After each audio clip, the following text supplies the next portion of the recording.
फिर क्या होता है कि उनको, अब वो आश्रम में रहते हैं, अब जब वो आश्रम में रहते हैं तो फिर क्या होता है समझो। गांधी जी कहते हैं कि जितने भी त्याग और ऐसो आराम छोड़ना हो और त्याग सीखना हो, हिम्मत सीखना हो, तो गोपाल दास से सीखे और किससे सीखे? रविशंकर से सीखे। यहां तक बात समझ में आ गई?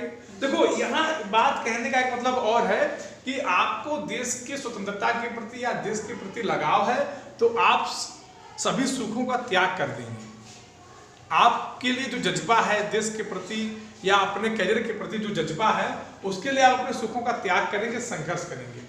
इसके माध्यम से गांधी जी ने एक संदेश उनको भी दिया जो अंग्रेज सरकार में नौकरी करते थे। कुछ प्रॉब्लम है क्या? बताओ। तबीयत खराब है? हाँ फिर नहीं, मुझे लगा एक्टिविटी कुछ ऐसे कर रहे हो। तबीयत ठीक है ना? कोई दिक्कत नहीं ना है? हाँ बहुत बता देना। चलो देखो तुम ऐसा एक्टिविटी की तो मुझे लगा कि हो सकता है भाई अंदर से ठीक। अब कहते हैं, और देखो हाँ बता रहे थे तुम लोगों को, इसके माध्यम से उन्होंने उन लोगों को भी सूचनाएं दी जो अंग्रेज सरकार में नौकरी करते थे। उन्होंने कहा कि आप नौकरी छोड़ दीजिए। आप क्या करिए? नौकरी छोड़ दीजिए। क्यों छोड़ दीजिए?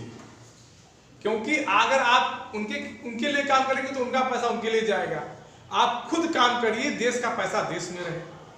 ठीक, स्वदेशी अपनाओ आंदोलन नहीं था तो एक प्रकार से उसका भी यहाँ वर्णन है।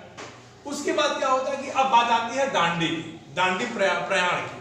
दांडी जाना है, दांडी मार्च करनी है, तो एक नदी पार करनी थी, मही नदी। क्या पार करनी थी? मही नदी। तो इस बीच पंडित जवाहरलाल नेहरू कहते हैं कि मैं गांधी जी से मिलना चाहता हूँ। ये कहानी की मैं समझ बता रहा हूँ, एक लाइन में मत जाना, ठीक है ना? लेकिन गांधी जी उन्हें यह हवाला दे देते हैं, यह बात कहते हैं कि नहीं अभी संभव नहीं हो पाएगा। ठीक है। उसके बाद क्या होता है कि अब नदी को पार कराए तो कौन कराए? नदी को पार, चूंकि नदी है, नदी में जाए तो अच्छा एक चीज और होती है समुद्र की। समुद्र रात में पूरा चढ़ा रहता है और दिन में उतर जाता है। समझ गए? तो अगर दिन में उतर जाते हैं और हमको जाना है मही नदी के नमक बनाने, तो नमक बनाने में क्या था कि अंग्रेजों को यह डर था कि अगर नमक कानून आरंभ हो गया तो फिर भारत में रहना मुश्किल हो जाएगा। तो उन्होंने क्या किया कि उस नदी के किनारे जितने नमक के स्टॉक थे सबको समाप्त कर दिए। समझ में आ रही है? समाप्त करने का मतलब है कि पूरा, मतलब किसी को भनक न लगे या किसी को समझ ही ना आए कि यहाँ नमक बनेगा कैसे। जितने भी रिसोर्सेस थे, सोर्स थे, सबको हटवा दिया। अब इनका टारगेट क्या है कि हमको पहुंचना है। अब वहां एक महिला रहती है 108 साल की, वो गांधी जी को तिलक लगा के कहती है कि स्वराज लेके आइएगा। बात समझ रहे हैं? तो गांधी जी उसके प्रत्युत्तर में क्या उत्तर देते हैं कि मैं तो स्वराज लेकर ही आऊंगा। अब गांधी जी चल देते हैं, क्योंकि नदी पार करना है।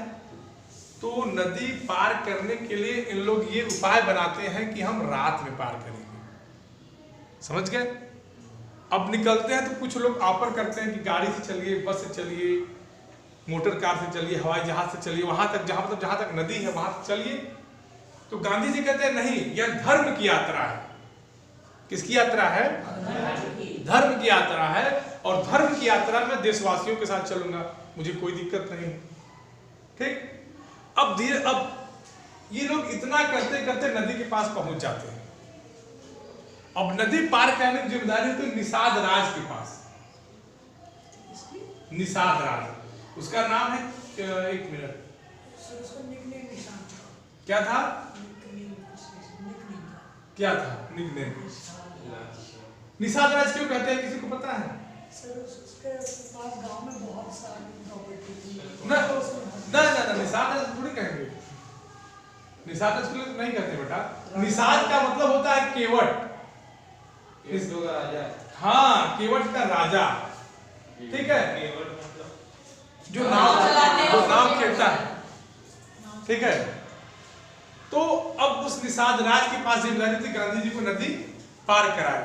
और गांधी जी जनता समुदाय को संबोधित भी करते हैं। क्या करते हैं कि ये राक्षसी राज है, इसका परिवर्तन होना चाहिए, लोगों के प्रति अलग जगाते हैं स्वतंत्रता संग्राम के प्रति। और वो जो निषाद राज होते हैं उनको जब नदी चढ़ जाती है रात में तो पार करा देते हैं, लेकिन और लोग क्या करते हैं, सरदार वल्लभ भाई पटेल की जय, गांधी जी की जय, जवान, मतलब तमाम तरह के नारे लगाना शुरू करते हैं। और जिस तरह से ये इस पार लोग जुटे थे उस पार भी उसी तरह के लोग जुटे थे स्वागत करने के लिए। अगर रास में गांधी जी मही नदी किनारे नाव पे चढ़े थे तो उस पार भी लोग उतारने के लिए दिए लेकर तैयार थे। बात समझ में आ रही है? और वो आवाज ऐसी लग रही थी जैसे प्रतिध्वनि हो, किसी पहाड़ से टकरा के वापस आ रही, इतनी तेज गूंज हो रही थी। इन सब के बाद गांधी जी जब उतरते हैं उस पार तो भी उनको लगभग 1.5 किलोमीटर तक, कितने 1.5 किलोमीटर तक पैदल दलदल वाले रास्ते पे जाना पड़ता है, क्योंकि उनकी धर्म यात्रा है, वो अपने मार्ग से नहीं टिकती। ठीक है, और वो वहां पहुंच जाते हैं और इधर जो लोग दिए लेकर खड़े रहते हैं वो इस आस में खड़े रहते हैं कि गांधी जी तो चले गए लेकिन अब भी कुछ लोग नदी पार करने के लिए कुछ स्वतंत्रता संग्राम सेनानी आएंगे। बात समझ में आई? यही है क्या, दिए जल उठे। ठीक, गांधी जी के बारे में कविता लिखी है सुमित्रा नंदन पंत ने बापू के प्रति। ठीक, एक कविता सुमित्रा नंदन पंत ने लिखी है बापू के प्रति। उस कविता को आप लोग पढ़िएगा। चल पड़े जिधर पग दो डगरू, चल पड़े कोटि पग उस ओर। वो कविता आपके सिलेबस में नहीं है बेटा। अब बेटा ये बताओ कि यहाँ ऐसा कौन सा पैराग्राफ है जो आपको न समझ में आया हो? हाँ बेटा, आप कुछ पूछ रहे थे।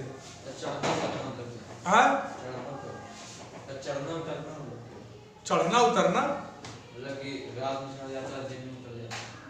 हाँ, समुद्र का पानी क्या होता है? बट समुद्र जो होता है दिन में उल्टा बहता है और रात में चढ़ जाता है, मतलब पूरा एकदम तटीय जो उसका स्थल भाग होता है वहां तक उसका पानी पहुंच जाता है। समझ गए? और बताओ। सर अभी भी बिल्कुल होता है, प्राकृतिक क्रिया है बेटा, कृत्रिम क्रिया। रात में उल्टा बहता, रात में उल्टा नहीं बहता, रात में, हाँ